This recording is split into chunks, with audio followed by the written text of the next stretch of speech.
Most investors fear a market crash.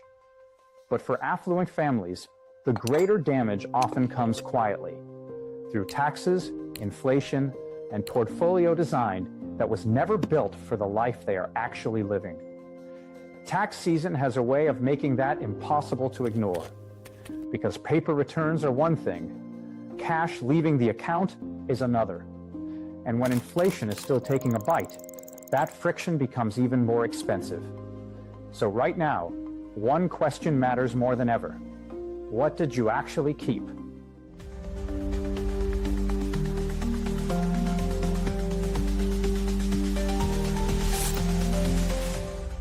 Welcome back to Investing Outside the Box. I'm David Harris with Alternative Investment Advisors. I work with affluent families facing the kinds of decisions that expose weak portfolio design, liquidity events, concentrated positions, retirement income pressure, and rising tax drag. You may not feel the problem in January. You may not fully see it in a quarterly statement, but tax season has a way of forcing clarity, because it does not just measure what you made, it reveals what you kept.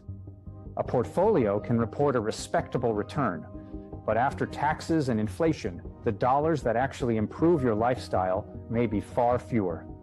That gap between reported return and spendable return is where wealth quietly erodes, not with a dramatic headline, not with a market crash, but through leakage that compounds over time. A portfolio can look conservative, disciplined, even safe on paper, and still create unnecessary tax friction, because returns do not exist in isolation. They are shaped by tax exposure, timing, distribution structure, and how efficiently the portfolio is built for the life it is supposed to support. And when inflation stays present, inefficiency becomes more costly. You are not just losing dollars to taxes, you are also losing what those dollars would have purchased. I see this most often with families who have done everything right, saved diligently, diversified, stayed disciplined, yet still feel like their progress does not match their effort. That matters even more as retirement approaches, because at that stage, the objective is no longer just headline performance. It is durable after-tax income, liquidity when you need it, and flexibility when conditions change.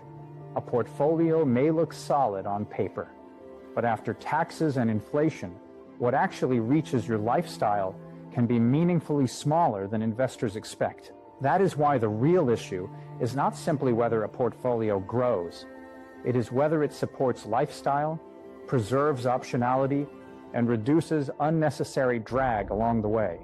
For many affluent families, the risk is not recklessness. It is assuming that familiar automatically means efficient. Now let's pivot, because if the old questions are no longer enough, we need a better one. The wrong question is, what did the portfolio make? The better question is, what did I actually keep? And how resilient is that income when conditions change? That question leads to a much better framework. How much of the portfolio's income is truly spendable after taxes? How much liquidity is available without forcing difficult decisions at the wrong time? How much tax drag is quietly reducing results year after year?